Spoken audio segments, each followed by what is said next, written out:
마태복음 13장 말씀 읽도록 하겠습니다.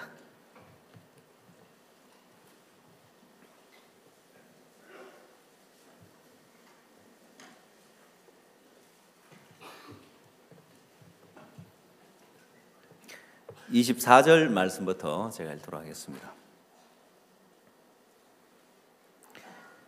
예수께서 그들 앞에 또 비유를 베풀어 가라사대 천국은 좋은 씨를 제밭에 뿌린 사람과 같으니 사람들이 잘 때 그 원수가 와서 곡식 가운데 가라지를 덧뿌리고 갔더니 싹이 나고 결실할 때 가라지도 보이거늘 집 주인의 종들이 와서 말하되 주여 밭에 좋은 씨를 심지 아니하였나이까? 그러면 가라지가 어디서 생겼나이까? 주인이 가로되 원수가 이렇게 하였구나. 종들이 말하되 그러면 우리가 가서 이것을 뽑기를 원하시나이까? 주인이 가로되 가만두어라. 가라지를 뽑다가 곡식까지 뽑을까 염려하노라. 둘 다 추수 때까지 함께 자라게 두어라. 추수 때에 내가 추수꾼들에게 말하기를 가라지는 먼저 거두어 불사르게 단으로 묶고 곡식은 모아 내 곡간에 넣으라 하리라. 30절 말씀까지 읽겠습니다. 여러분 앞서 그 연가시 영상을 왜 보여드렸냐면은 이 연가시는 물에 들어가야 살 수 있는데 만약에 기생하고 있는 그 곤충이 물가로 가지 않으면 만약에 뭐 땡볕에 연가시가 나와도 죽을 수밖에 없는데 물가에 가서 연가시가 나오게 되는데 왜 물가로 가느냐? 그걸 연구를 해서 이제 어느 정도까지 밝혀졌냐면 이 연가시가 메뚜기나 사마귀나 이런 곤충들 속에 들어가 살면서 자기가 다 성장해서 그 몸 밖으로 나와서 곤충의 몸 밖으로 나와서 물가로 이제 물에 들어가야 된다고 생각할 때 이 신경 전달 물질을 분비해 가지고 이 메뚜기를 조정을 하는 거예요. 물가로 가게끔. 여러분 메뚜기는 뭐 메뚜기가 물가에 갈 이유가 없는데 뭔가에 끌려 가지고 물가에 가서 이제 그 연가시에게 희생당하는 거예요. 그래서 이제 사람들이 연구한 건 어느 정도까지 연구가 되어 있냐면은 이 신경 전달 물질을 분비했을 때 자기가 기생하고 있는 곤충을 움직여서 원하는 목적을 이루는 거예요. 여러분 사람이 서로 남녀가 만나서 연애를 하고 사랑을 할 때 막 사랑에 빠져 있는 사람의 뇌를 MRI로 찍어보면 도파민이라는 이 신경 전달 물질이 분비가 되고 있다고 합니다. 아마 여기도 결혼한 지 얼마 안 돼서 막 도파민이 분비되고 있는 사람들이 있을 거예요. 그 사랑에 빠지면 모든 게 다 좋은 거예요. 만나고 싶고 이야기하고 싶고 그게 그 기간이 도파민이 분비되는 기간이 한 2, 3년밖에 안 된답니다. 2, 3년이 지나고 나면 그게 뚝 끊어진대요. 그래서 우리 부부가 지금 그런 상태구나. 이제 이런 분들 계실 텐데 그러면 이 도파민이 딱 분비가 이제 2, 3년 지나고 끝이 나면 좀 사랑이 식는 듯한 그런 생각이 드는데 그 대신에 옥시토신이라는 이 호르몬이 분비가 되는 거예요. 이 옥시토신은 막 뜨겁게 열렬하게 사랑하는 이제 그런 건 아니고 그냥 뭐 잔잔히 서로를 아껴주고 위해주는 이제 이런 사랑인 거예요. 그래서 실험을 해봤는데 부부 사이가 안 좋은 사람, 여기도 혹시 부부 사이 안 좋은 분 있습니까? 예. 막 서로 못 잡아먹어가지고 막 안달인 뭐 이런 부부 있잖아요. 그래 오랫동안 이 서로 막 그냥 원수같이 지내는 부부가 있는데 이 부부에게 옥시토신을 딱 호르몬 주사를 놔주니까 부부 사이가 그렇게 좋아지더래요. 여러분들이 왜 싸우는지 아시겠습니까? 왜 싸우시는 것 같아요? 예. 또 세상에 또 외도하는 사람이 있어요. 그 외도하는 사람은 왜 외도를 하느냐? 그 도파민을 쫓아가는 거예요. 바람둥이들의 특징이 그 도파민을 쫓아가기 때문에 그런데 그 뭘 몰라서 그래요. 하나님 우리 인간을 만들 때 이 도파민이 이제 뭐 2, 3년 지나고 나면 끝나면 이제 이 옥시토신이 분비되면서 그냥 서로를 아껴주고 위해주는 이런 삶을 살도록 해놨는데 그러려면은 서로 마음을 나누고 마음을 표현하고 충분한 대화를 하고 이렇게 하면은 옥시토신이 분비가 된답니다. 부부 사이가 안 좋으신 분들은 자주 싸우시는 분들은 옛날 참 한때는 우리도 참 열렬히 사랑을 했었는데 이게 자연의 섭리구나. 도파민은 끝난 거고 이제 우리는 이 옥시토신이 자꾸 나오도록 그렇게 만들어 가야 되구나. 이렇게 이제 생각을 하셔야 되는 거예요.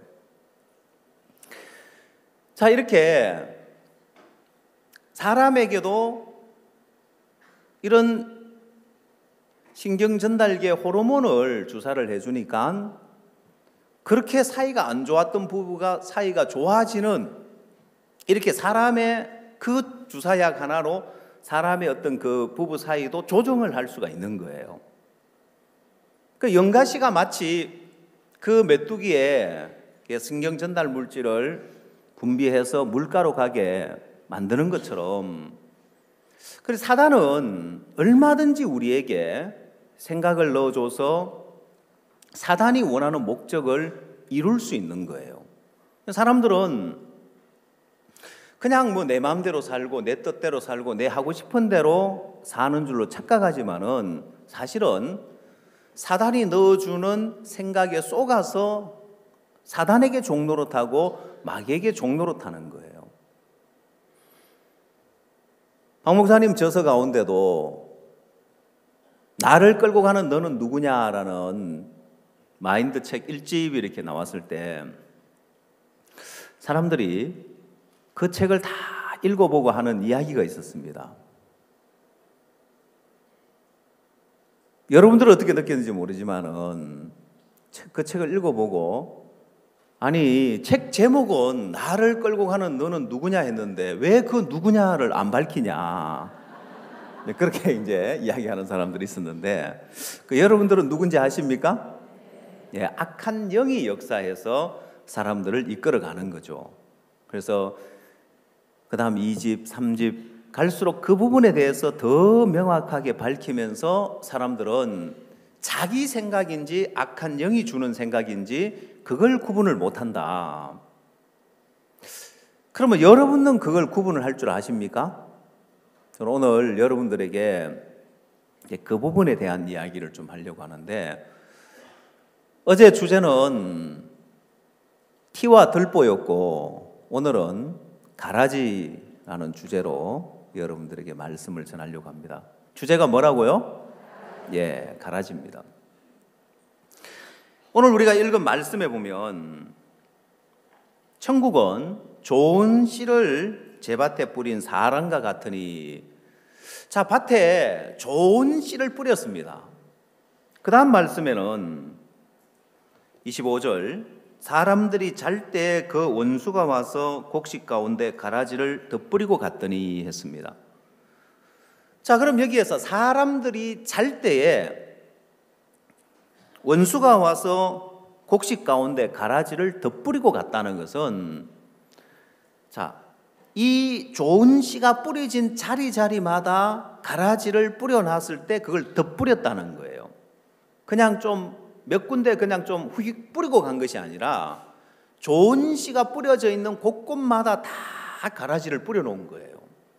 자, 그러면 이 밭의 주인은 좋은 씨를 심었다고 생각을 하겠죠. 잘 때, 모를 때 와서 가라지가 덧뿌려져 있는데 자기는 좋은 씨가 뿌려졌다고 생각하는데 사실은 거기에 가라지가 덧뿌려져 있는 거예요. 자, 이게 어떤 의미냐? 여러분의 마음에 사단이 여러분을 조종을 하는데 어떻게 조종을 하냐면은 사람들은 자기 마음에 들어지는 순수한 마음이나 좋은 마음이나 충성된 마음이 들어지면 그 마음을 믿어요. 그리고 그걸로 신앙을 하려고 하고 그걸로 하나님을 섬기려고 하고 그걸 믿는데 여러분 자신이 볼 때 순수한 마음이고 충성된 마음이고 좋은 마음처럼 보여도 거기에는 이미 가라지가 덧뿌려져 있는 거예요. 여러분도 모르는 사이에 사단은 내가 좋은 마음을 가지면, 충성된 마음을 가지면 그 마음 가지고 신앙하면 되는 것이 아니라, 그 마음을 가지고 하나님을 섬기면 되는 것이 아니라 사단이 이미 가라지를 덧뿌려 놓았고 그 다음 이 가라지가 언제 나오느냐, 그 시기는 사단이 조종을 하는 거예요. 그래서 결정적인 순간에 가서 사단이 뿌려놓은 그 가라지가 나와서 분한 마음을 갖고 서운한 마음을 갖고 섭섭한 마음을 갖고 교회를 거스리고 복음을 대적하고 종을 대적하고 이런 길로 가게 되는 거예요. 자, 그래서 여러분 마음에 아무리 좋은 마음이 든다 할지라도 그 마음 믿으면 안 되는 것이, 예전에 아들 삼형제를 둔 어떤 아버지가 있었습니다. 이분은 아내가 병으로 죽고 나서 재혼을 안 하고 내가 만약 재혼을 하면 나는 좋을지 모르지만은 이 자기 아들, 새 아들은 고생하겠다 싶어서 자기 아들들을 위해서 희생을 한 거예요. 재혼을 하지 않고. 그 아들들이 어려서는 몰랐는데 아들들이 성장하고 결혼을 하고 보니까 자기 아버지가 너무 고마운 거예요. 야, 우리 아버지 이런 나이에 혼자 되셨는데 그래 얼마든지 재혼하고 새로운 삶을 살 법도 한데, 야, 우리를 위해서, 우리 아들 삼형제를 위해서 아버지가 희생하셨구나. 그래서 이 아들 삼형제의 마음에는 아버지를 향한 각별한 마음이 있었습니다.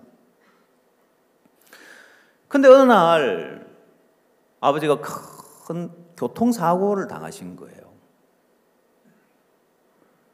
그 교통사고가 났다는 소식을 듣자마자 이 아들 삼형제는 만사를 제쳐놓고 병원으로 달려간 거예요. 근데 아버지는 너무 크게 다치셔가지고 정신이 깨어나지 않고 식물인간이 되신 거예요.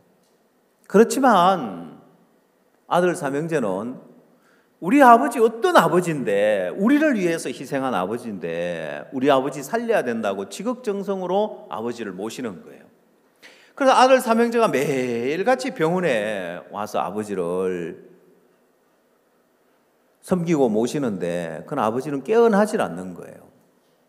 그러기를 몇 달 지나고 나니까 아들 삼형제 의논을 하는 거예요. 야, 우리 이렇게 세 명이 다 오지 말고 와도 특별히 할 일도 없는데 당번을 정하자. 돌아가면서 아버지를 지켜드리고 보살펴 드리자. 아, 예, 형님 좋습니다. 그래서 이제 아들 삼형제가 돌아가면서 매일매일 병원을 왔어요. 또 그러기를 몇 달 지났습니다. 그래도 여전히 아버지는 깨어나지 않고, 어떤 현상이 일어나냐면은 이제 당번을 누가 하느냐, 형제간들끼리 싸우는 거예요. 형이 동생한테 야, 이번 주말에 내가 중요한 약속이 있으니까 네가 한 번 더 해라. 아니 형님, 지난번에도 그래 이야기하시더만 나는 어디 뭐 바쁜 약속 없는 줄 압니까? 안 됩니다, 형님. 이제는 아버지 당번을 누가 하냐 티각태각 싸우는 거예요. 서로 미루고. 그러기를 또 몇 개월 가니까 무슨 의논을 하냐면 산소호흡기를 떼야 되냐 말아야 되냐 의논을 하는 거예요. 자, 이렇게 사람 마음은 변하지요. 왜 변하는지 압니까? 그냥 막연하게 그냥 사람 마음이 변한다 이게 아니라 성경에서 보면 우리 마음에 좋은 마음을 가져도 좋은 씨를 뿌려도 사단은 그 좋은 마음을 갖는 마음마다 가라지를 덧뿌려 놓는 거예요. 그래서 우리는 내 좋은 마음, 내 진실한 마음, 내 충성된 마음, 내 선한 마음을 가지면 그게 선한 거고 충성된 거고 좋은 건 줄 알지만은 그거 믿으면 안 되는 거예요. 사단은 그걸로 우리를 조정하는 거예요. 그걸로 우리를 사단이 원하는 목적으로 끌고 가서 우리를 망하게 하고 불행하게 만드는 거예요. 여러분, 성경에도 그런 사람들이 나오는데 마태복음 21장에 보면은 그런 사람들이 나옵니다. 33절 말씀을 한번 보십시오.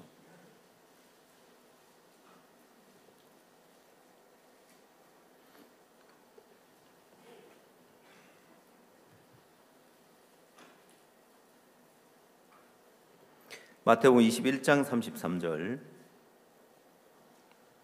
다시 한 비유를 들으라. 한 집 주인이 포도원을 만들고 산호를 두르고 거기 접자는 구유를 파고 망대를 짓고 농부들에게 세를 주고 타국에 갔더니 실가 때가 가까움에 그 실가를 받으려고 자기 종들을 농부들에게 보내니 농부들이 그 종들을 잡아 하나는 심히 때리고 하나는 죽이고 하나는 돌로 쳤거늘 다시 다른 종들을 처음보다 많이 보내매 저희에게도 그렇게 하였는지라. 후에 자기 아들을 보내며 가로되 저희가 내 아들은 공경하리라 하였더니 농부들이 그 아들을 보고 서로 말하되 이는 상속자니 자 죽이고 그의 유업을 차지하자 하고 이에 잡아 포도원 밖에 내어 쫓아 죽였느니라. 그러면 포도원 주인이 올 때 이 농부들을 어떻게 하겠느냐. 자, 여러분, 이 포도원 농부들 보면 이 농부들은 그냥 자기 땅 없이 자기 포도원 없이 그냥 품을 팔며 가난하게 사는 농부들이었습니다. 여러분, 옛날에 자기 땅 없이 그냥 소작농으로 산다는 것은 늘 가난하고 또 특히나 보릿고개가 오면 너무너무 힘든 세월을 보내야 되고 수고해서 농사를 지어도 땅 주인에게 세를 다 주고 나면 돌아오는 게 얼마 없는 거예요. 그래서 늘 가난의 연속이고 배고픔의 연속이고 그 삶을 살아야 되는데 어느 날 주인이 이 포도원 농부들에게 좋은 포도원을 만들어 준 거예요. 근데 그냥 포도원을 그냥 포도나무를 심어서 포도원만 준 것이 아니라 모든 걸 갖추어 주는 거예요. 산호를 두르고 접자는 구유를 만들고 망대를 만들고 모든 걸 갖추어 준 거예요. 그럼 여러분, 이 농부들 마음에 야, 우리 주인 참 너무 고맙다. 야, 우리에게 이 포도원을 주다니. 전에는 가난하고 배고프고 어렵게 살았는데 주인이 우리에게 이 포도원을 주고 난 다음부터 우리 삶이 풍성해지고 아이들에게도 배고프지 않도록 풍성함을 누릴 수 있게 해주고 이 주인은 아이들에게도 얘들아 전에 우리가 가난했었잖아. 근데 지금 우리가 이렇게 풍족하게 사는 게 다 우리 주인 덕분이야. 그러면서 주인을 향하여서 참 고맙고 감사한 마음을 가졌을 거라는 거예요. 마치 그 세 명의 아들들처럼 아버지를 향하여서 각별한 마음을 가졌는데 처음 그 마음이 온데간데 없고 나중에는 산소호흡기 떼야 되냐 말아야 되냐 하는 것처럼 이 포도원 농부들도 처음 고마운 마음은 간데 온데 없고, 세를 받으러 온 사람들 주인을 향하여 참 고마운 마음 갖고 감사한 마음을 늘 갖고 있었는데, 이 주인으로부터 종들이 와서 세를 받으러 오는데 왠지 이 종들이 거스리는 거예요. 그러면서 이제 종들을 잡아 하나는 심히 때리고 하나는 죽이고 하나는 돌로 쳤다고 돼 있는데, 원래 이러려고 한 게 아닌데 이 농부들 마음에 종들을 잡아 죽이고 더 많은 종을 보내니까 또 그와 같이 하고, 나중에 아들들을 보냈는데 이 아들은 공경하지라고 주인이 생각했는데 아들마저 이는 상속자니 자 죽이고 그 유업을 차지하자 하고 이런 일들을 저지르더라는 거예요. 그러니까 이건 뭘 말하냐면은, 자, 왜 이렇게 됐느냐, 이 농부들이. 자, 이게 자기 마음을 믿은 결과인 거예요. 이 농부들의 마음에 우리 주인 너무 고맙다. 세상에 이런 주인이 어딨냐. 이 포도원을 다 만들어서 이걸 통째로 종들에게 주는 이런 주인이 어디 있느냐. 여러분, 당시 종들은 그냥 노예처럼 정해진 그런 기간 동안 아무런 재산을 모으지 못하고 그냥 일만 해야 되는 거예요. 주라고 일만 해야 돼. 노예처럼 일만 해야 되는데 자기 소유를 갖게 되었다는 것, 자기 포도원을 갖게 됐다는 것은 이건 꿈만 같은 일인 거예요. 너무 고맙다. 자, 그 마음을 가졌을 때, 농부들의 마음에 주인을 향하여 고마운 마음, 감사한 마음을 가졌을 때, 악한 영은 이미 그 마음에 가라지를 다 덧뿌려 놓은 거예요. 자, 그 가라지가 나오니까 종들을 잡아 죽이고 능욕하더라는 거예요. 아들이 오니까 이는 상속자니 죽이고 그 유업을 차지하자 하면서 아들을 죽이더라는 거예요. 이게 가라지가 덧뿌려진 사람의 마음인 거예요. 자, 그러면 여러분 마음에 하나님을 향하여서 또 교회를 향하여 순수한 마음으로 하나님을 섬기고 내가 또 충성할 마음을 가지고 진실된 마음으로 복음을 위하고 이런 마음이 들면 그 마음 믿어요, 안 믿어요? 믿죠? 그 마음 따라서 신앙하려고 하잖아요. 보면 하나님을 섬기고 신앙하려고 하는데 그 마음을 믿으면 안 되는 거예요. 왜? 이미 사단은 거기에 가라지를 덧뿌려 놨기 때문에.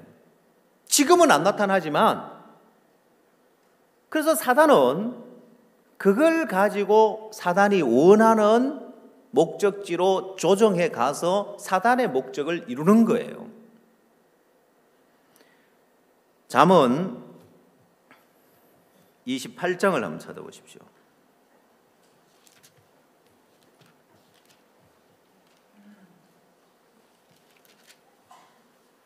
26절입니다.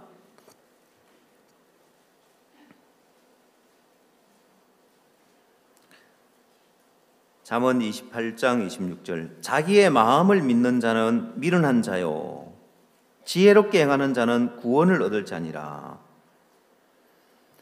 여러분, 자기의 마음을 믿는 자는 미련한 자라는 거예요. 그럼 여러분 마음에 들어지는 그 마음은 그 어떤 좋은 마음이라 할지라도, 그 어떤 충성된 마음이라 할지라도 그 마음 믿으면 안 된다는 거예요. 왜냐? 거기는 이미 사단이 교회를 대적하고 복음을 대적하고 주인의 종들을 죽이고 주인의 아들을 죽이듯이 복음을 대적하고 교회를 대적할 가라지를 뿌려놨기 때문에 그런 거예요. 그래서 자기의 마음을 믿는 자는 미련한 자라고 했는데, 자, 여러분, 미련한 자는 속기 쉬운 사람이, 사기를 잘 당하는 사람이 미련하면 잘 속잖아요, 보면은. 그 여러분들은 지혜로운 것 같아요, 미련한 것 같아요? 여러분, 우리나라가 OECD 국가 가운데 여러 범죄가 있는데 범죄를 분석해 보니까 사기죄 있잖아요. 사기. 이 사기 범죄 1위 나라가 어딜까요? 뭐 1위 안 좋은 거 1위 하면 그냥 대한민국 하면 되는 거예요. 그래서 사기죄 1위 나라가 대한민국이래요. 그래서 인구 100명당 1명꼴로 사기를 당했대요. 여러분들 가운데 사기 당해본 분들 계시죠? 예. 뭐 별로 여러분 사기 당하신 분들 너무 여러분 자책을 하지 마십시오. 아, 내가 사기꾼 나라에 살고 있구나. 전 세계에서 지금 OECD 국가 가운데 사기 범죄 1위인 나라에 내가 살고 있구나. 아, 나만 사기 당하는 게 아니고 100명당 1명꼴로 사기 당하면 여기도 수두룩한 거예요. 지금 사기 당한 사람이. 뭐 손 들어 보라고는 안 하겠습니다. 부부 같이 왔는데 손 들면 너 무슨 사기 당했냐고 또 하면 또 옥시토신이 어디로 가버려 가지고 또 부부 사이가 더 안 좋아질 수 있으니까.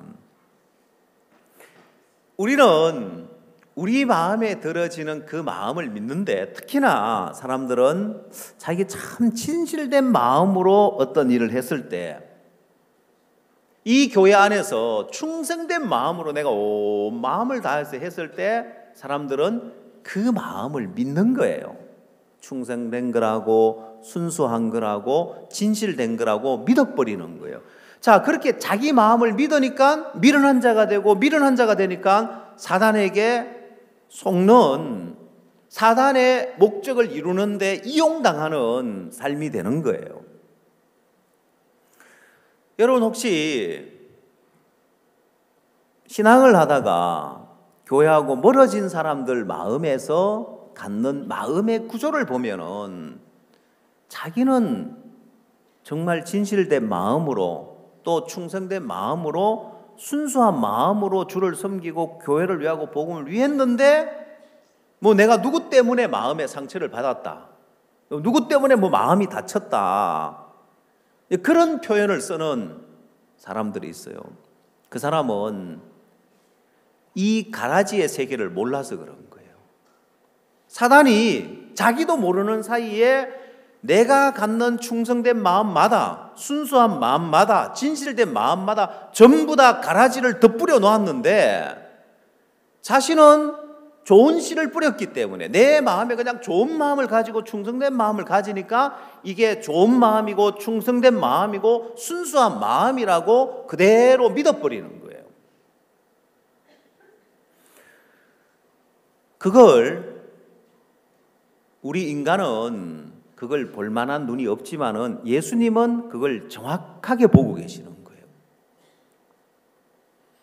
그래서 예수님은 거기에 가라지가 덧뿌려져 있기 때문에 그 부분을 밝히 보이면서 이제 가라지가 덧뿌려져 있는 순수한 마음, 가라지가 덧뿌려져 있는 대적할 마음이 덧뿌려져 있는 충성된 마음, 거스를 마음이 덧뿌려져 있는 진실한 마음, 이렇게 여겨야 되는데, 야, 이거 이미 가라지가 다 덧뿌려져 있는 거고, 말하자면 이미 오염이 된 거구나, 이거 아무짝에 쓸모없는 마음이구나, 이 마음을 가지고 내가 신앙을 하면은 결국에 가면은 대적이 될 수밖에 없고, 결국에 가면은 복음을 방해하는 자가 될 수밖에 없구나, 이렇게 생각하는 것이 아니라 진실한 마음이고 충성된 마음이고 순수한 마음이니까 그 마음을 따라서 신앙을 하면 되는 줄로 알고 있고, 그 마음을 따라서 하나님을 섬기면 되는 줄로 알고 있는 거예요.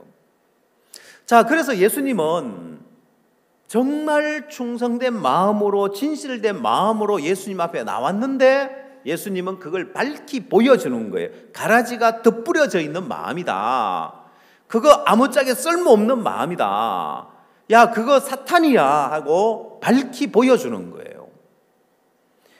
여러분, 그것이 마태복음 16장에 나옵니다.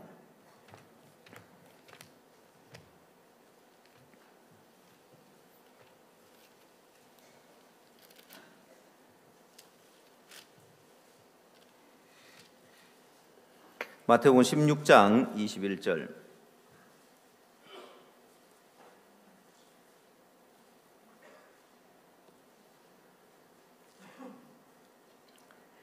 이때로부터 예수 그리스도께서 자기가 예루살렘에 올라가 장로들과 대제사장들과 서기관들에게 많은 고난을 받고 죽임을 당하고 제3일에 살아나야 할 것을 제자들에게 비로소 가르치시니 베드로가 예수를 붙들고 간하여 가로되 주여 그리 마옵소서 이 일이 결코 주에게 미치지 아니하니이다.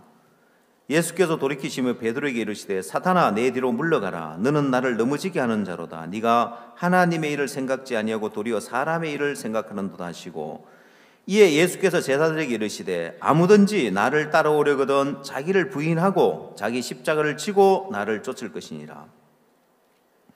자, 이렇게 마태복음 16장에서 예수님만이 이걸 분별하고 이게 사탄아 내 뒤로 물러가라고 하면서 가라지가 덧뿌려져 있는 그 마음인 것을 밝히 보여주고 계시는 거예요.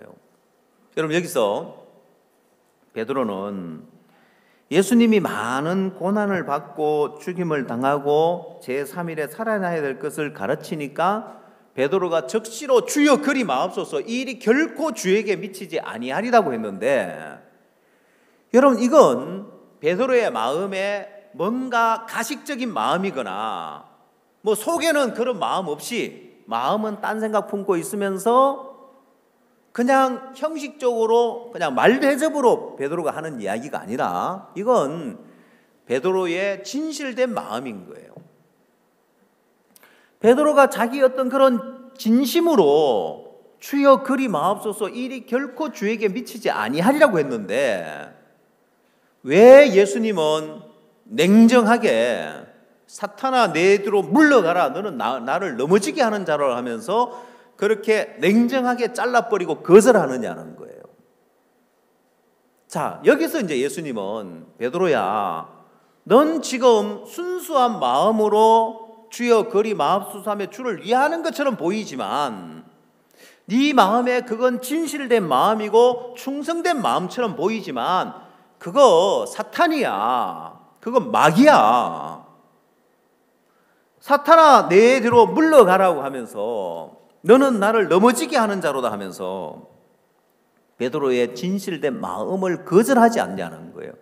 베드로의 충성된 마음을 거절하지 않냐는 거예요. 왜요? 예수님은 그걸 보고 계시는 거예요. 저 베드로의 충성된 마음, 저기는 가라지가 덧뿌려져 있는 거야.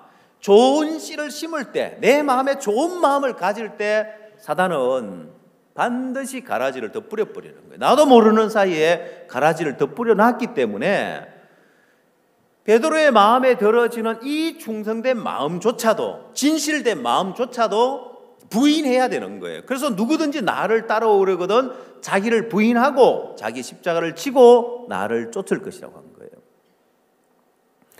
근데 베드로는 여기에서 지금 사탄아 내 뒤로 물러가라 너는 나를 넘어지게 하는 자로다 하면서 예수님이 거절했는데도 또 베드로는 이 자기를 믿는 이 마음이 빠져나가질 않습니다.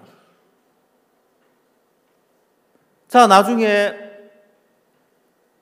예수님이 십자가에 못 박혀 고난을 받아야 된다고 했을 때 역시 또 베드로가 하는 이야기가 있는데 26장을 찾아보십시오. 마태복음 26장입니다.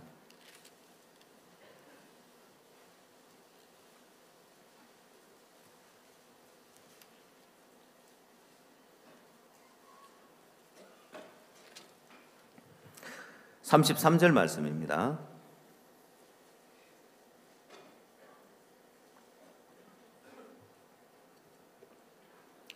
베드로가 대답하여 가로되 다 주를 버릴지라도 나는 언제든지 버리지 않겠나이다. 예수께서 가라사대 내가 진실로 내게 이르노니 오늘 밤 다 굴기 전에 네가 3번 나를 부인하리라. 베드로가 가로되 내가 주와 함께 죽을지언정 주를 부인하지 않겠나이다 하고 모든 제자도 이와 같이 말하니라. 여러분 또 역시 베드로의 마음에 다 주를 버릴지라도 나는 언제든지 주를 버리지 않겠나이다. 근데 예수님은 아니다. 네가 오늘 밤 다 굴기 전에 3번 나를 부인할 거라고 얘기했습니다.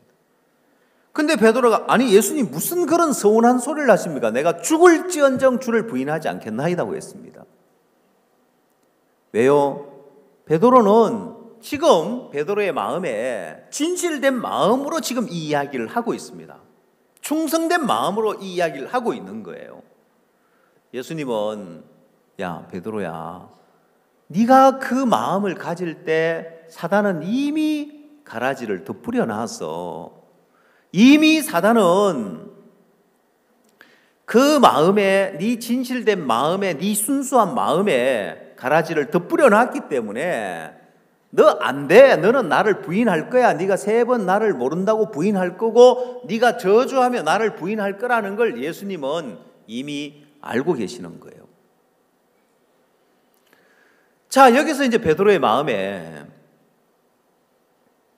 지금 베드로의 마음에 자기 순수한 마음을 믿고 자기 진실한 마음을 믿으니까 문제가 뭐냐면은 악한 영에 끌리고 있지 말씀에 끌리고 있지 않는 거예요. 예수님이 하시는 말씀이 안 들리는 거예요. 네가 나를 3번 부인하리라는 그 말씀이 베드로의 귀에 안 들어오는 거, 안 들리는 거예요. 자, 이렇게 이제 사단은 가라지를 덧뿌려 놓고 자기 진실된 마음을 믿게 하고 자기 순수한 마음을 믿게 해서 사단이 원하는 목적을 이루는 거예요. 사단의 도구가 되는 거예요. 악한 영에 이용당해서 악한 영에 끌려서 다니게 되는데 그건 막 죄를 짓고 악을 행하고 이게 아니라 사단은 자기를 믿게 만드는 거예요. 어떤 청년이 있었는데 이 청년은 지금이야 건강식품이 많이 널리 알려져서 정말 어느 것이 좋을지 모를 정도로 많은 건강식품이 있는데 이 청년은 우리나라에 이 건강식품이 막 시작될 점에 초창기에 건강식품 장사를 하면서 굉장히 그래도 젊은 나이에 성공적으로 사업을 일으켰어요. 직원이 60명 정도 되는 회사를 가질 정도였으니까 젊은 나이에 성공한 거죠, 보면은. 그리고 장사는 계속해서 잘 되고 건강식품 잘 팔려나가고 계속 확장되는 그런 추세였습니다. 근데 어느 날 후배가 와서 선배님 이번 주말에 뭐 하십니까? 하고 묻더래요. 이번 주말에 뭐 특별한 계획 없는데 그럼 선배님 저 따라가실랍니까? 어디를? 예, 경마장에 한번 갑시다. 거기 뭐 타러? 뭐 특별한 약속도 없고 뭐 특별한 계획도 없어서 후배 따라갔대요. 자기는 뭐 경마에 대해서 전혀 관심 없었고 도박에 대한 전혀 관심이 없었대요. 근데 거기 갔으니까 어느 말이 우승할 건지 적은 돈을 걸고 배팅을 해본 거예요. 그래서 자기는 그냥 아무 생각 없이 했는데 자기가 딱 그 선택한 말이 우승을 한 거예요. 그리고 배당금이 주어지는데 뭐 적은 돈을 갖다 걸었기 때문에 큰 돈이 뭐 들어온 건 아니었지만은 자기가 그냥 우연히 맞았겠지. 뭐 내가 뭐 경마에 대해서 뭘 한다고 그냥 우연히 맞았겠지 생각을 했습니다. 그냥 아무 생각 없이 넘어갔어요. 그러다가 또 한 번씩 심심하면 후배 또 가자금 따라서 한 번씩 갔대요. 근데 이상한 것은 갈 때마다 자기가 선택한 말이 우승을 하거나 상위권에 들어가서 배당금이 주어지는 그게 한 번, 2번, 3번 갈 때마다 그러니까 그렇게 하다가 시간이 좀 지나면서 이 청년의 마음에 어떤 생각이 들으시냐면 사람들이 왜 이걸 못 맞추지? 아니 보면은 어떤 말이 지금 뭐 우승을 몇 번 했고 어떤 말이고 딱 보면 이게 보이는데 왜 사람들이 이게 안 보이지? 그러면서 이건 내가 경마에 소질이 있는갑다. 이 생각이 하나 딱 들어온 거예요. 이제 그 생각이 들어오고 난 다음부터 매 주말마다 경마장에 출근을 한 거예요. 그래서 이제는 재미삼아서 거는 것이 아니라 큰 돈을 걸어보는 거예요. 배팅을 해보는 거예요. 근데 늘 잃는 것도 아니고 따기도 하고 읽기도 하고 막 이래 하는데 큰 돈을 거니까 막 더 짜릿짜릿하면서 막 흥미진진해지더래요. 근데 문제는 자꾸 돈을 잃는 거예요. 그러면서 이번 한 판만 잘하면 하면서 경마에 빠져들면서 중독이 된 거예요. 그러면서 자기가 일궈놓은 그 사업체도 다 날린 거예요.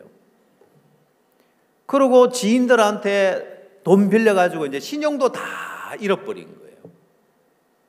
이제 다 망한 인생이 된 거예요.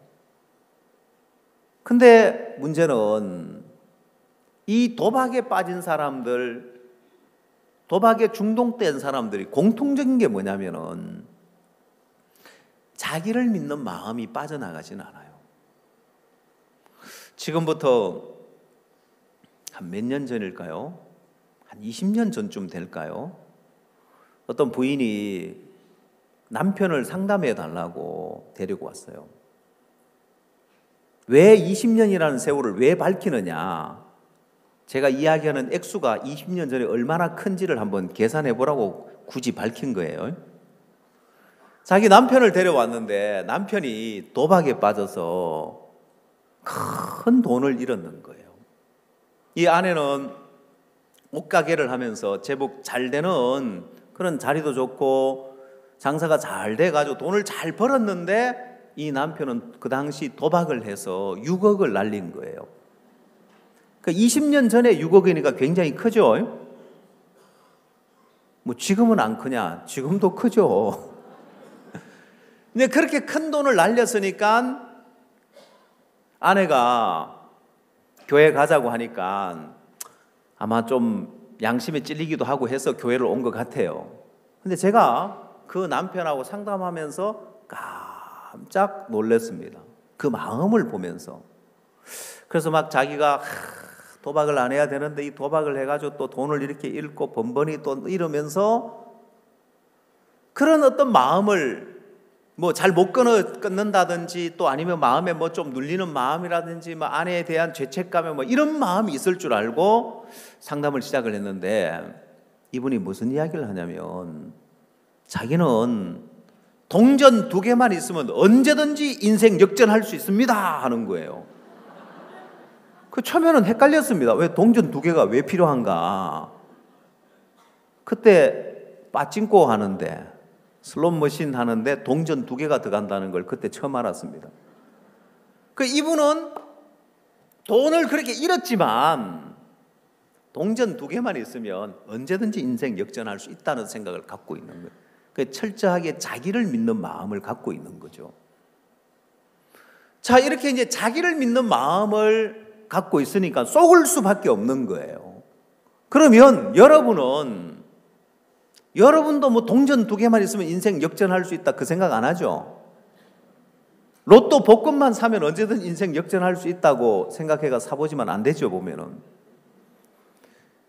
여러분은 그런 생각을 안 가질지 모르지만은 여러분은 내 진실한 마음을 믿고 내 순수한 마음, 내 충성된 마음을 믿고 살아온 거예요. 그래서 나는 순수했는데, 나는 충성된 마음이었는데 누구 때문에, 교회 때문에, 종 때문에, 뭐 누구 때문에 하면서 그렇게 마음이 틀어지고 삐딱해지고 이렇게 된 줄 아는데 아니요. 원래부터 순수한 마음이 없어요. 순수한 마음을 가진 자가 누구냐는 거예요. 사단이 가라지를 다 덧뿌려 놨는데 순수하게 알곡만 뿌려져 있는, 좋은 씨만 뿌려져 있는 밭은 없더라 이 말이에요. 그럼 우리 중에 순수한 마음을 가진 사람이 있습니까? 충성된 마음을 가진 사람이 있습니까? 우리는 그걸 믿었다는 거예요. 내 마음에 순수한 마음을 믿고 충성된 마음을 믿었는데 그걸 믿는 것이 마치 도박에 중독된 사람이 나는 동전 2개만 있으면 언제든지 인생 역전할 수 있는 것처럼, 그렇게 생각하는 것처럼 자기의 순수한 마음으로, 자기의 충성된 마음으로 신앙을 하려고 하니까 만약에 어떤 시험이 들거나 마음에 판단이 되거나 삐딱한 마음을 가지면 이제 그런 순수한 마음이 안 일어나잖아요. 그래서 그때로 돌아가서 그 마음으로 신앙을 하려고 하는데 아니요. 그 마음을 믿지 말아야 된다는 거예요. 순수한 마음도 거짓되고 진실된 마음도 거짓되고 충성된 마음도 거짓된 것이 가라지를 덧뿌려 놨는데요. 그게 언제 나오느냐? 그건 사단이 조정을 할 수 있는 거예요. 여러분, 식물이 꽃을 피우는데 왜 꽃이 피는지 압니까? 봄이 되면 피는 꽃이 있고 가을이 되면 피는 꽃이 있죠. 왜 봄이 되면 많은 꽃들이 왜 꽃이 피는지 아십니까? 날씨가 따뜻해지니까 꽃이 피는 것이 아니고 이 식물들은 밤의 길이를 감지하는 기능이 있어요. 그래서 밤의 길이가 길어지면은 피는 꽃이 있는 거예요. 국화꽃 같은 거 가을에 피는 것은 이제 밤의 길이가 길어지니까 꽃을 피우는 거예요. 그런 식물을 단일 식물이라고 하고, 반대로 밤의 길이가 짧아지면 꽃을 피우면 장일 식물에서 밤낮의 길이를 얘들이 구분할 줄 아는 거예요. 자, 그러면 꽃을 키우는 하회 농장에서는 만약에 하우스에 막 한 5동의 하우스에 국화꽃을 심었는데 이 꽃들이 자연적으로 하면은 한꺼번에 다 몽우리 지고 한꺼번에 다 피겠죠. 그럼 그걸 다 어디 갖다 팔아봐요? 그러니까 어떻게 하냐면은 밤낮의 길이를 조정해서 물량을 보면서 이번에는 이 비닐하우스에 있는 한 동에 있는 꽃을 피워야 되겠다 해서 밤의 길이를 조정해 주는 거예요. 그러면 그 농장 주인이 꽃 피는 시기를, 이 꽃이 몽우리 가지고 꽃이 피는 시기를 원하는 대로 조절을 할 수 있는 거예요. 그러면 사단은 여러분 마음에 이 가라지가 나오고 가라지가 나와서 꽃을 피우고 열매를 맺는 그 시기를 사단이 조정을 하는 거예요. 자, 심기는 진작에 심어놓고 그 마음을 언제 이걸 가라지가 나오게 할 거냐, 이거는 사단이 조정을 하고 있는 거예요. 그래서 여러분이 신앙을 하다가 마음이 틀어진다든지 막 충성된 마음으로 일하다가 이제 다 때려치워야 되겠다, 뭐 누구 때문에, 어떤 일 때문에, 어떤 말 때문에 막 서운하고 섭섭해서, 절대 아닙니다. 자기 마음을 믿는 사람은 그 문제를 풀고 그 원인을 해결하려고 하는데, 아니요, 그 원인은 악한 원수가 이미 가라지를 덧뿌려 놓은 데 있는데, 이제 사단이 그 마음이, 그 가라지가 언제 나오게 만드느냐. 그래서 사람과 갈등해서, 아니면은 교회와 종과 갈등해서 그때 가라지가 나오게 만들면서 마치 내가 누구 때문에 시험 들었다, 누구 때문에 마음을 닫았다고 쏟게 만드는 거예요. 아니에요. 사단은 처음부터 여러분 마음에 가라지를 덧뿌려 놨기 때문에 내 마음에 지금 순수한 마음을 갖고 충성된 마음을 갖고 있는 것처럼 보여도 그거 믿으면 안 되는 것이, 그 마음으로 계속 가면은, 결국에 가면은 대적이 되는 거예요. 결국에 가면은 복음을 제일 방해하는 사람이 누구냐? 제일 순수하고 충성된 마음으로 그 마음 가지고 그 마음 믿고 신앙하고 그 마음 믿고 주를 섬기려고 했던 사람이 보면 가장 대적하는 사람이 되는 거예요. 그게 악한 마귀에게 속아서 사는 사람들의 마음의 세계인 거예요. 마음의 구조인 거예요. 도박을 하는 사람 마음에 딴 것 아니고 자기를 딱 믿게 만들면 그때부터 도박에서 못 벗어나는데, 제가 예전에 어떤 분이 그 빠찡코 슬롯머신 도박장 주인이었다는 사람을 만난 적이 있어요. 그래서 자기가 여러 사람 인생 망쳤대요. 여러 사람 도와줬다는 게 아니고 여러 사람 인생을 망쳤는데, 그 도박장에서 이제 슬롯머신 탁 땡기면은 그게 딱 세 번 맞아서 돈이 막 쫙 쏟아지는 그걸 도박장 주인이 원격으로 조정을 한대요. 그래서 이제 사람이 딱 손님이 오면은 뭘 파악해야 되냐면은 이 사람이 계속 올 사람인지 한두 번 하고 말 사람인지 그걸 파악을 한대요. 그래가지고 야, 이 사람 보니까 즉흥적이고 막 좀 감성적이고 막, 왜냐면 막 뭐 좀 터지면 와 하고 막 이런 반응들을 보면서 야, 이 사람은 이런데 쉽게 빠져들고 오늘 돈을 따서 가게 만들면은 이 사람은 계속 오겠다 싶으면 원격으로 그 사람 기계에서 딱 돈이 터지게 만들어 준대요. 그러면 막 본인이 막 운이 좋아가지고 막 그렇게 이제 맞아 떨어진 줄 알고 막 좋아하면서 막 그 주변에 있는 사람에게 음료수 한 잔씩 다 돌리면서 막 기분 너무너무 좋아하는 거예요. 주인이 눌러준 줄도 모르고. 그래, 그걸 조정하는 거예요. 이걸 언제 터뜨려 줄까? 그래서 뭘 만드느냐? 그 도박하는 사람 마음에 자기를 믿도록, 야, 사람들이 왜 저걸 갖다가 못하냐? 난 이렇게 딱 순간을 잘 노려가지고 딱 하니까 맞아 떨어지는데, 되는데, 그래, 자기를 신뢰하는 마음을 딱 넣어주는 거예요. 그게 목적인 것처럼 사단은 여러분 마음에도 여러분 진실한 마음을 믿게 만들고, 여러분 순수한 마음을 믿게 만들고, 여러분의 충성된 마음을 믿게 만드는 게 목적인 거예요. 자, 그러면 이제 사단은 여러분을 원하는 대로 조정할 수 있는 거예요. 그래서 가장 순수하다고 하는 사람, 가장 진실하다고 생각하는 사람은 그만큼 더 다른 사람보다 자기의 순수한 마음과 자기의 진실한 마음을 더 믿는 거예요. 그런 사람일수록 사단이 조정하기가 좋은 거예요. 자, 이거 지금 여기서 이 베드로가 왜 이렇게 지금 주님을 향하여서 지금 이런 길을 가고 있느냐? 다른 사람은 그냥 도망가고 만 사람도 있는데 베드로는 굳이 예수님을 향하여 저주하면서 부인하고 떠나가는, 왜 그런 길을, 그런 삶을 베드로가 사느냐? 그만큼 베드로는 다른 사람보다도 자기 마음에 내가 죽을지언정 주를 부인하지 않겠다고 강한 자기를 믿는 마음이 드니까 사단은 이 베드로를 가지고 가장 예수님을 대적하도록, 뭐라고 저주했는지 모르겠지만은 베드로가 예수를 저주하면서 내가 그를 알지 못하노라고 다른 제자들보다 훨씬 더 대적하고 더 크게 부인하도록 만들어버리는 거예요. 자, 그러면 이 가라지를 어떻게 해야 되느냐? 자, 이제 그 다음 단계, 그게 가라지라는 여러분 마음에 내 순수한 마음은, 내 진실한 마음은 진실한 게 아니고 순수한 게 아니고 가라지가 이미 더 뿌려져 있구나. 이거 믿으면 안 되겠구나.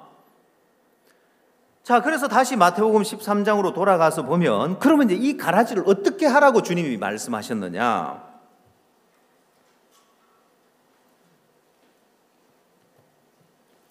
마태복음 13장으로 다시 돌아오십시오.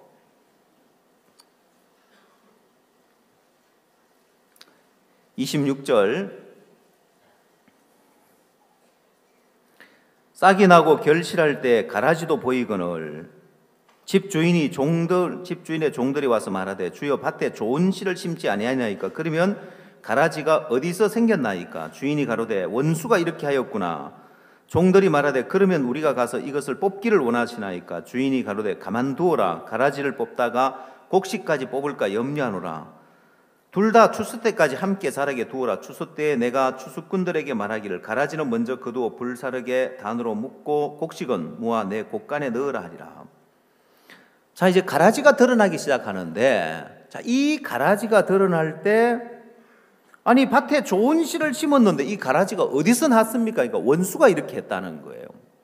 그러면 우리가 가서 이것을 뽑기를 원하나이까 하니까 주인이 가만두라는 거예요. 가만두라는 거예요.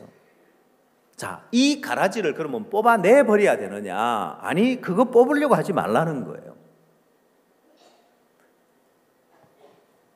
자, 이게 무슨 이야기냐면 가라지를 뽑다가 알곡도 뽑을까 한다면서 가만두라는 거예요. 뽑아내야 되는 것이 아니라 이걸 처리를 해야 되는 게 아니에요.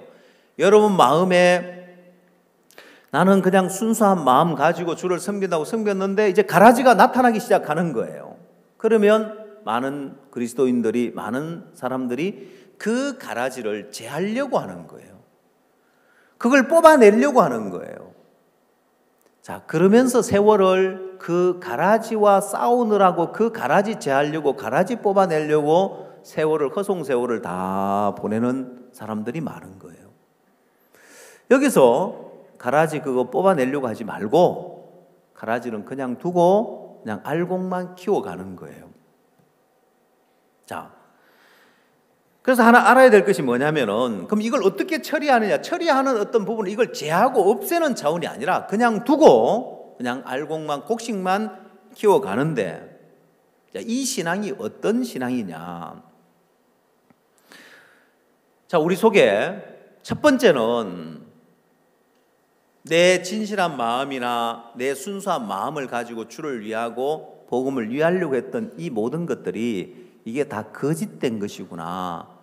결국은 이게 대적이 되고 이미 악한 영이 우리 속에 가라지를 덧뿌려 놨기 때문에 이 마음 믿으면 안 되구나 하고 자기를 믿는 마음을 제하는 거예요. 내 마음에 있는 거스리는 마음이나 내 마음에서 비판하는 마음이나 원망하는 마음이나 불평하는, 이걸 제하려고 해야 되는 것이 아니라 여러분 자신을 보면서, 야, 내가 참 진실한 마음과 순수한 마음을 하려고 했는데 이 마음이 거짓된 것이네.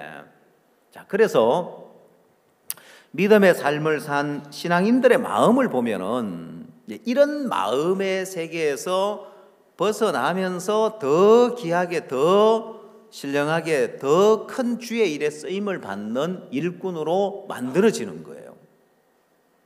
그냥 자기 순수한 마음으로, 자기 충성된 마음으로 주의 일을 하고 쓰임을 받고 자라나고 이게 아니라, 주님은 이 마음이 한번 재지고 나면서, 야, 내 좋은 마음, 내 충성된 마음으로 일한 결과가 결국은 내 마음에 가라지가 나오면서 다 원망하고 불평하고 거스리고 대적하는 그 나를 보면서 이 나를 믿으면 안 되겠구나 하고 자기를 믿는 마음을 제하는 게 신앙인 거예요. 가라지를 제하는 게 아니고. 자, 성경 출애굽기 2장의 모세의 모습을 통해서 그런 부분을 한번 살펴봅시다.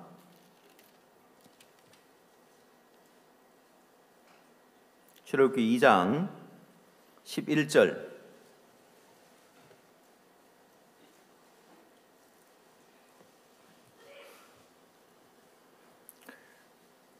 모세가 장성한 후에 한 번은 자기 형제들에게 나가서 그 고역함을 보더니 어떤 애굽 사람이 어떤 히브리 사람 곧 자기 형제를 치는 것을 본지라. 좌우로 살펴 사람이 없음을 보고 그 애굽 사람을 쳐 죽여 모래에 감추니라. 이튿날 다시 나가니 두 히브리 사람이 서로 싸우는지라. 그런 자에게 이르되 네가 어찌하여 동포를 치느냐 하매 그가 이르되 누가 너로 우리의 주제와 법관을 삼았느냐? 네가 애굽 사람을 죽인 같이 나도 죽이려느냐? 모세가 두려워하여 가로되 일이 탈로 되었도다. 바로가 이 일을 듣고 모세를 죽이고자 하여 찾은지라. 모세가 바로의 낯을 피하여 미디안 땅에 머물며 하루는 우물 곁에 앉았더라. 자, 여러분, 이 우물 곁에 앉아 있는 이 모세를 한번 생각해 봅시다. 자기 민족을 위해 주려고 애굽 사람이 히브리 사람을 치는 걸 보면 그 사람을 쳐 죽였고, 그 다음날 다시 나가 보니까 두 히브리 사람들이 싸우는데 그런 자에게 야, 네가 어찌하여서 동물을 치느냐, 동포를 치느냐고 하니까 네가 어제 애굽 사람을 쳐 죽인 같이 나를 죽이려고 하냐고 고발을 해버리는 거예요. 자, 이 일이 탄로되면서 바로가 이제는 모세를 찾아서 죽이려고 찾은 거죠. 그래서 도망을 가서 미디안 땅으로 도망가서 우물 곁에 앉아 있습니다. 그러면 바로의 공주의 아들임을 칭함을 받은 모세가 졸지에 하루아침에 범죄자가 되어가지고 지금 미디안 광야로 도망가서 우물가에 앉아 있을 때 그때 모세의 신세가 어떻겠습니까? 아니, 지금 모세가 지금 자기 위하려고 내 덕 보려고 일한 것이 아니라, 아니, 자기는 바로의 공주의 아들로 편하게 지낼 수 있는데 자기는 히브리인을 위하여 순수한 마음으로 희생했잖아요. 정말 백성을 위해 주는 진실된 마음이었잖아요. 모세가 장성한 후에 자기 형제를 위해야 되겠다는 마음이 일어나는 거예요. 뭔가 이득을 얻기 위해서가 아니고 그냥 순수하게 좋은 마음으로 히브리인들을 위해야 되겠다는 마음이 일어났어요. 자, 그러면 이제 여러분이 말씀을 들었으니까 모세의 마음에 진심으로 정말 자기 동포를 위하고 히브리인을 위해야 되겠다는 그 순수한 마음을 가지고 일을 하려고 할 때 거기에 뭐가 덧뿌려져 있다고요? 예, 가라지가 이미 덧뿌려져 있는 거예요. 근데 모세가 그 마음 안 나타나고 있으니까, 가라지가 안 나타나고 있으니까 그냥 순수한 마음으로 백성을 위했는데 그것 때문에 오히려 바로에게 고발이 되면서 아니 어떻게 자기 민족을 위해 주는 이 모세를 아무렴 내가 바로의 공주의 아들의 위치에 있으면 저거를 위해도 조금이라도 더 위해 줄 텐데 이런 나를 어떻게 고발할 수 있어? 우물가에 앉아가 어떤 마음이 들겠어요? 자, 모세의 마음에 우물가에 앉아서 미디안 광야에 쫓겨 도망가 앉아가지고 하나님 저 압제받는 히브리인들을 저 애굽에서 구원하여 주옵시고 바로의 손에서 압제에서 벗어나게 하옵소서 이 마음이 들까요? 저 때려 죽일 놈들 다 망해버려라. 야 이놈들아 평생 종노릇 해라. 거기서 평생 애굽에서 노예 생활해라. 그 마음 들겠죠? 자, 그러면 이 모세의 마음에 자기가 장성한 후에 형제들을 위해야 되겠다는 마음으로 참 노예로서 압제당하고 있는데 내가 이 바로의 공주의 아들의 위치에 뭐라도 조금이라도 위해 줄 수 있으면 위해 줘야 되겠다는 그 마음이 막 들 때 모세가 그 마음 믿었죠? 근데 지금 미디안 광야에서 우물가에 앉아 뭐 한다고요? 썩을 놈들 평생 종노릇 해먹어라 이놈들아. 자, 그런 자신을 본 거예요. 야, 그러면 내가 좀 전에 내 백성을 위해야 돼. 우리 히브리인들 지금 억울하게 종살이를 하고 있는데 내가 뭐라도 좀 힘이 되어줘야 되겠다는 그 마음은 온데간데 없고 자기를 고발한 자를 비롯하여서 막 그 히브리인을 향하여서 저러니까 종노릇하지 인간들 하면서 막 그런 마음이 가라지가 나오는 걸 보면서 이 마음 믿으면 안 되겠다. 자, 주님은 모세의 그 순수한 마음으로 히브리인을 위하려고 하는 그 마음인데 왜 그 마음으로 일하게 안 하고 다 망하게 하느냐? 모세의 마음에 그걸 빼내는 일을 하는 거예요. 네 마음 믿지 마라. 네가 히브리인을 위하는 것처럼 보이지만은 지금 너 뭐 하고 있냐? 너 지금 우물가에 앉아서 씩씩대면서 이 나쁜 놈들아, 이 썩을 놈들아, 니들이 나를 고발해. 그러면서 막 들 때 그래서 네 마음 믿으면 안 되는 거야.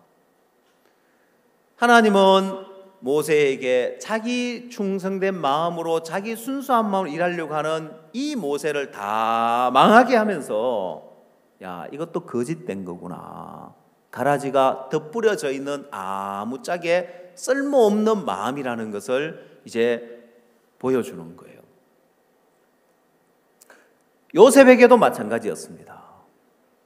요셉이 꿈을 꾸고 하나님이 나를 치리자로 세우려고 하시구나. 자기는 어디까지나 순수한 마음으로 형들에게 꿈 이야기를 했는데 형들에게 구박을 받고 자기를 구덩이에 던져 죽이려고 하다가 이스마엘 상인들이 지나가니까 그 상인들에게 종으로 팔아버렸잖아요. 여러분, 요셉이 형들에게 무슨 잘못을 했냐는 거예요. 자, 그래서 애굽에 내려가서 종살이를 하다가 겨우겨우 회복되어 가지고 가정 총무로서 살고 있는데 또 보디발의 아내가 유혹해 가지고 이 요셉이 하나님 앞에 있는 자였기 때문에 그 유혹을 거절했을 뿐인데 또 누명을 쓰고 감옥에 가는 거예요. 자, 그때 요셉의 마음에 자기는 정말 충성된 마음으로 이제 내가 종으로 팔려왔는데 나 같은 사람을 돌봐주고 가정 총무로 삼아주는 이런 주인이 어디 있나 싶어서 충성된 마음으로 했는데, 자, 요셉이 감옥에 가 있을 때 어떤 마음이 들겠냐고요. 보디발의 아내를 향하여 어떤 마음이 들겠냐는 거예요. 자, 그런 일을 겪으면서 요셉의 마음에서 자기를 믿는 마음을 제하는 일을 하나님은 하시는 거예요. 그래서 사람을 원망하고 사람을 불평하고 있는 것이 아니라 나중에 요셉의 마음을 보면 형들을 향하였어도 또한 보디발의 아내를 향하였어도 보복하는 마음이 조금도 없는 거예요. 나중에 형들에게 이야기하는 이야기를 보면 창세기 45장을 찾으십시오. 5절 말씀 보겠습니다.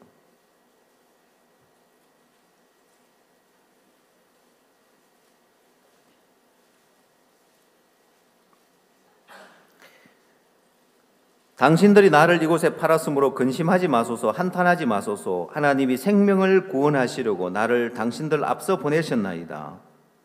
이 땅에 2년 동안 흉년이 들었으나 아직 5년은 기형도 못하고 추수도 못할지라. 하나님이 큰 구원으로 당신들의 생명을 보존하시고 당신들의 후손을 세상에 두시려고 나를 당신들 앞서 보내셨나이다.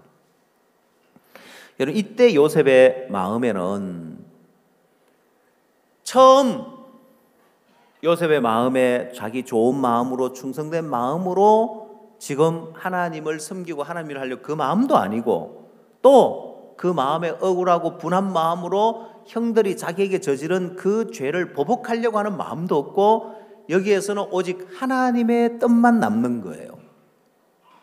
그래서 요셉의 마음에 어떤 마음이 들어지든 여러분 요셉이 형들을 보면서 욱하는 마음 일어날 수 있잖아요. 보면은 총리가 되고 난 다음에 그 보디발의 안에 요망한 계집 내가 죄를 지었는지 네가 죄를 지은 건지 밝히자 해가지고 불러다가 밝힌 것도 아니었고 자, 그 가라지에 대해서 그냥 놔두는 거예요. 그거 해결하고 제하는 것이 아니라 하나님의 뜻만 주님의 뜻만 키워가니까 이 요셉의 마음에는 하나님의 뜻이 가득히 차는 거예요. 이번 크리스마스 칸타타 투어 전국 순회 공연을 하면서 박 목사님께서 가시는 곳마다 칸타타 공연 중간에 메시지를 전하셨잖아요. 이번에는 다양하게 여러 메시지를 전하셨는데 참 감사한 거는 전에는 공연장에서 막 메시지를 못 전하게 하고 막 이런 부분들 있었는데 지금은 아예 이제 정착이 되어서 의뢰이 그냥 성탄 메시지 전하는 것은 아예 그냥 공연의 행사의 하나로 사람들도 청중들도 관객들도 아무도 요동하지 않고 목사님의 메시지를 듣고 특히나 이번에는 군부대 장성들이 많이 오셨어요. 서울에서는 별 4개 되는 분도 오셨는데 그 많은 장성들이 오시면서 앞으로 올해는 여러 부대에서 합창단 공연할 수 있는 그런 길들이 열려질 것 같다는 막 소망스러운 마음이 들고 우리는 늘 새해가 되면 막 늘 새로운 소망 또 막 새로운 기쁨, 새로운 기대, 새로운 그런 마음들이 늘 일어나는데 하나님 우리에게 너무너무 복되게 한 것 같습니다.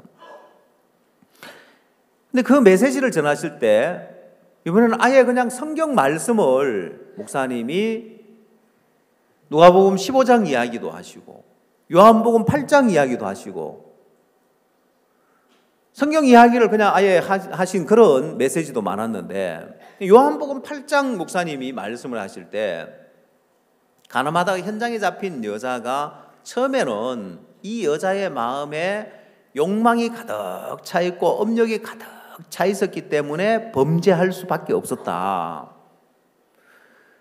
범죄를 저지르고 잡혔을 때는 이 여인의 마음에는 두려움이 가득히 찼을 것이다. 그 다음에 예수님을 만나서 예수님의 제사함을 받았을 때는 그 마음에 기쁨이 가득 차고 소망이 가득 찼기 때문에 욕망이 업력이 두를 자리가 없었다. 그 메시지를 전하셨는데 자, 그게 가라지를 두고 알곡을 키우는 신앙의 길과 같은 거예요.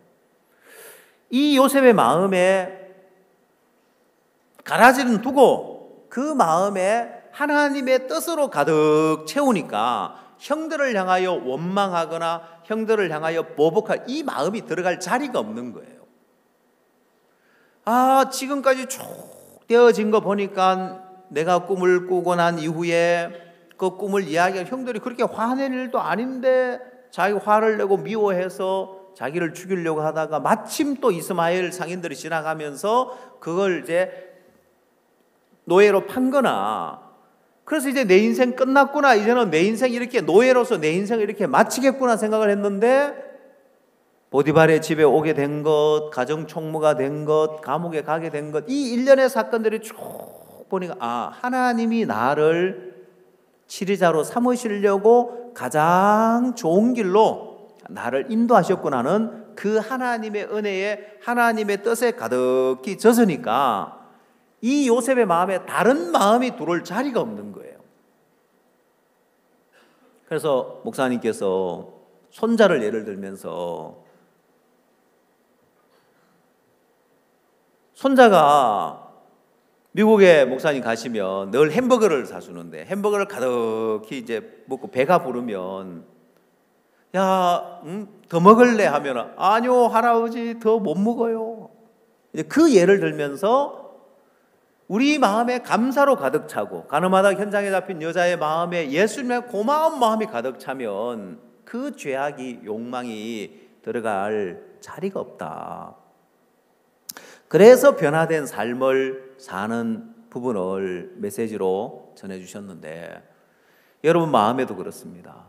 가라지 뽑아내려고 애쓰는 동안 여러분 마음에 주를 향한 감사한 마음이나 주님의 마음이 가득 차서 그 마음으로 배부른 삶을 살기는 어려운 거예요.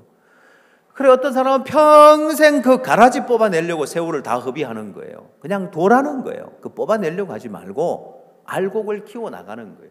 내 마음에 주님의 뜻을, 주의 말씀을, 주의 마음을 내 마음에 키워나가면 다른 마음이 들어올 자리가 없다는 거예요. 여러분이 알아야 될 것은 사단은 자기를 믿는 사람에게는 결정적인 순간에 가라지가 나와서 거스리고 대적해서 하나님의 뜻과 멀어지게 만드는데, 그 결정적인 순간에 딱 가라지가 드러나게 하는 예를, 아주 적합한 예가 열왕기하 5장의 나만 장군이라고 할 수 있습니다. 여러분 나만 장군의 마음에 내가 이 문둥병만 고칠 수 있으면 뭘 못하겠나, 그래서 잔뜩 예물을 준비했습니다. 금 6,000개, 크기가 얼마나인지 모르지만은 아무리 작아도 6,000개면 얼마나 많아요 보면은. 은 10달란트, 의복 10벌, 내가 문둥병만 고칠 수 있으면 막 뭐든지 아낌없이 드리고 뭐든지 하겠다는 마음으로 갔습니다. 자, 그렇게 나만 장군이 계집종의 말을 듣고 사마리아에 계신 우리 선지자 앞에 계셨다면 좋겠나이다, 그가 그 문둥병을 고치다 해서 선지자 앞에 갔는데, 그 좋은 마음을 가지고 갈 때 사단은 어떻게 했을까요? 나만 장군의 마음에 뭘 뿌렸을까요? 가라지를 이미 더 뿌린 거예요. 자, 그것이 나오는 시기는 누가 조정한다고요? 마귀가 그걸 조정하는 거예요. 자, 사마리아의 왕 앞에 갔습니다. 왕 앞에 가니까 왕이 이거는 필시 시비를 걸어서 전쟁하려고 하는 거다. 내가 어떻게 하나님 가운데 문둥병을 고치냐. 선지자가 그 말을 듣고 네게로 보내라고 하잖아요. 사마리아에 있는 선지자 앞으로 보내는데, 그때 나만 장군 마음에 어떤 마음이었을까?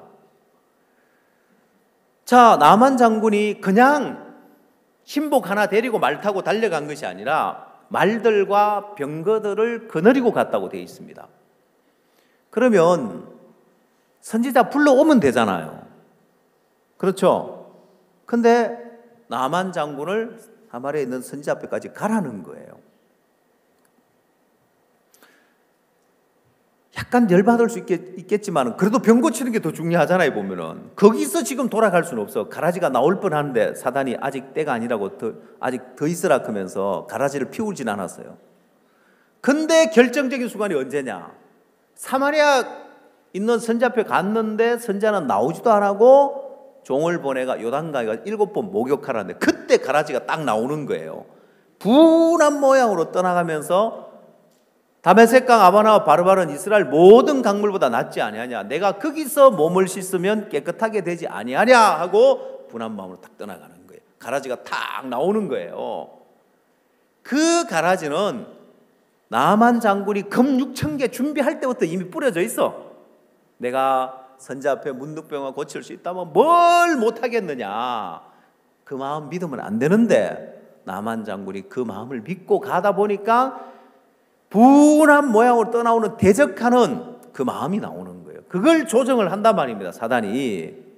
그래서 우리는 모세가 발견한 것, 또 요셉이 발견한 것, 아브라함이 발견한 것, 베드로가 다 공통적인 게 내 마음 믿으면 안 되겠구나. 내 순수한 마음도, 내 진실한 마음도, 내 충성된 마음도 이건 사단이 이미 가라지를 덧뿌려 놓은 마음이야. 언제 가라지가 나올지 몰라. 그래서 교회 안에서 충성하고 봉사하고 이제 한참 살다가 가장 대적할 때쯤 됐을 때 가라지가 나와서 대적하게 만드는 거예요. 대부분 사람들이 나는 진짜 구원받고 순수한 마음으로 복음 위에 살아왔는데 천만에요. 거기에 가라지가 덧뿌려져 있었다는 거예요. 드러나기는 지금 드러나는 것처럼 보이지만은 사단은 이미 가라지를 덧뿌려서 대적이 될 수밖에 없도록 그 순수한 마음을 믿는 사람, 자기의 진실된 마음을 믿는 사람일수록 가장 복음을 대적하도록 만드는 거예요. 여러분, 우리 인간의 마음은 성경에서 이야기하기를 우리의 진실된 마음도, 우리의 순수한 마음도, 우리의 충성된 마음도 다 거짓된 거예요. 그래서 만물보다 거짓되고 심히 부패한 것은 사람의 마음이라고 한 거예요. 이것을 누가 알리오마는 나 여호와는 심장을 살피고 폐부를 시험하나니 했습니다. 만물보다 거짓되고 심히 부패한 것이라. 내가 이 마음 믿으면 망하겠구나. 그래서 여러분, 사람은 자기를 세워줄 때, 자기를 인정해 줄 때, 그때는 진짜 이 한 목숨 바치리 하면서 충성할 수 있지만은 자기를 거절할 때, 그때도 내가 손해가 날 때, 그때도 이 한 목숨 바치리 하면 충성할 수 있냐? 안 된단 말입니다. 그래서 여러분, 고린도전서 13장에서 사랑에 대해서 이야기를 하면서 제가 어느 날 이 고린도전서 13장을 보면서 의문을 가졌던 적이 있습니다. 성경을 봅시다.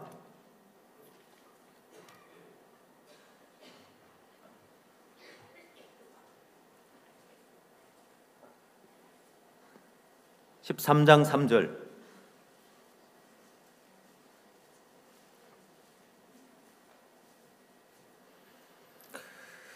내가 내게 있는 모든 것으로 구제하고 또 내 몸을 불사르게 내어줄지라도 사랑이 없으면 내게 아무 유익이 없느니라. 제가 어느 날 이 말씀을 보면서 아니, 내게 있는 모든 것으로 구제하고 내 몸을 불사르게 내어주는 이게 사랑이 아니면 도대체 사랑이 뭐가 사랑이란 말이냐 의문을 가진 적이 있습니다. 근데 성경은 그걸 사랑이라고 해요? 아니라고 해요? 아니에요. 왜? 내 모든 것으로 구제하고 내 몸을 불사르게 내어줄지라도 거기는 가라지가 덧뿌려져 있는 마음이기 때문에. 그래서 인간에게 진실된 마음, 참된 사랑 없단 말입니다.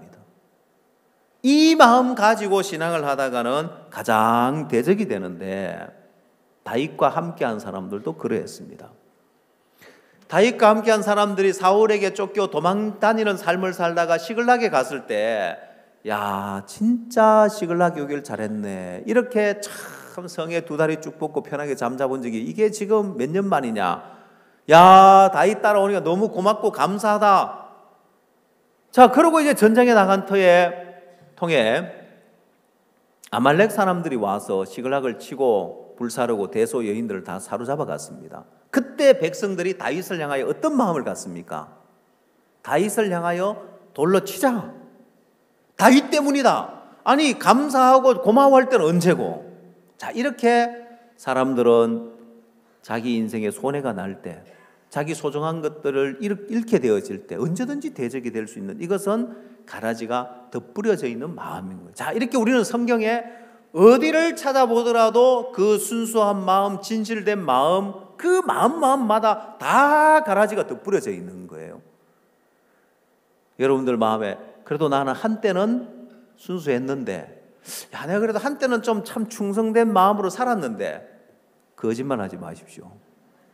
다 가라지가 덧뿌려져 있는 마음이라서 하나님은 그 마음 믿지 말고, 야, 네 좋은 마음도, 네 충성된 마음도 믿지 말고, 네 악한 마음도 믿지 말고, 하나님의 뜻만, 하나님의 말씀만 채우고 사는 삶. 여러분, 나아만 장군이 해야 할 일은 뭐냐면은 지금 내게 들려지는 선지자의 음성만 들어야 되는 거예요. 자, 지금 나아만 장군에게 선지자가 요단강에 가서 7번 목욕하라면 그 음성만 들어야 돼요. 그것만 참인 거예요. 다른 모든 건 다 거짓된 것이란 말입니다. 다른 내 마음을 믿었다가는 악한 영에 걸려서 악한 영이 원하는 대로, 자, 영가시가 신경 전달 물질을 분비하면은 이 메뚜기는 자기도 모르게 물가로 가고 있는 거예요. 자기가 원해서가 아니라, 그러고 영가시의 목적을 이루게 만드는 것처럼 자기 마음을 믿는 사람은 자기도 모르게 사단의 목적을 이루는 사단의 도구가 되어져 있는 거예요. 자, 거기에 속지 않으려면은 오늘 내게 종으로부터 들려지는 그 음성만, 나아만 장군이 내 충성된 마음 금 6,000개 드리고 또 필요하면 더 드리고 모든 걸 드리려 하는 그것도 믿지 말고, 분한 마음대로 그것도 믿지 말고 지금 내게 들려지는 그 음성. 자, 그래서 그 선지자의 음성만 들으면 되는데 사단은 그걸 들으면 변화가 일어나고 그걸 들으면 역사가 일어나기 때문에 이제 종의 말씀에 대해서, 종에 대해서 근위를 짓밟아 놓으면서 마음의 종을 제하는 거예요. 사단은 그런 일들을 끊임없이 일을 하고 있는 거예요. 자, 어쨌든 오늘 여러분 마음에 이 가라지의 비유에서 정말 악한 자가, 원수가 잘 때 가라지를 덧뿌리고 갔다고 하는 것처럼, 그래서 내가 모르는 사이에 사단은 내 진실된 마음, 내 순수한 마음, 내 충성된 마음마다 덧뿌리고 간 가라지가 있어서 내 마음 믿으면 안 된다. 이 마음 믿으면 결국은 대적이 된다. 그래서 오늘 여러분 마음에 자기 마음을 믿는 자는 미련한 자라고 한 말씀처럼 내 마음은 가라지가 덧뿌려진 마음이다. 이거 믿으면 안 된다. 이 선만 정확하게 가져도 지금 내게 들려지는 하나님의 음성에 귀를 기울이면서 가장 복되고 아름다운 신앙을 하리라고 믿습니다. 기도하겠습니다. 하나님 참 감사합니다. 우리는 우리 진실된 마음을 믿었고 또 우리 순수한 마음, 우리 충성된 마음을 믿고 그 마음으로 신앙을 하면 되는 줄 알았습니다. 한두 번 실패해 보면서 내 진실한 마음으로, 순수한 마음으로 교회를 섬기고 복음을 섬기고 주를 위하려고 해도 자꾸 대적이 되고 아닌 모습이 드러났을 때 우리는 잘 못해서 부족해서 그런 줄 알았는데 성경 말씀을 통해서 사단이 이미 가라지를 덧뿌려 놨기 때문에 아무리 내 진실된 마음이 있어도 가라지가 덧뿌려진 마음이요, 그 마음으로 신앙을 하면 대적이 될 수밖에 없는 사실을 오늘 성경을 통해서 발견하게 됩니다. 하나님, 그래서 오늘 우리가 우리 마음 말고 우리에게 들려지는 종의 음성 앞에 그대로 받는 마음 하나 있으면은 그 마음이, 그 말씀이 우리를 복되게 하고 영광스럽게 할 줄 믿습니다. 한 사람 한 사람 마음에 자기 마음, 가라지가 덧뿌려진 악한 마음이고 더럽고 추한 마음이라는 사실을 알고 그 자신을 신뢰하지 아니하고 주의 말씀만 신뢰하는 복된 삶이 될 수 있도록 축복해 주시게 되길 바랍니다. 예수님의 이름으로 기도드렸습니다. 2부 또 상담하는 시간이 있습니다. 여러분 상담하면서 또 그룹교제도 있으니까 각 방으로 가서 그룹교제도 하고 새로 오신 분들 상담할 수 있도록 잘 인도해 주시기 바랍니다.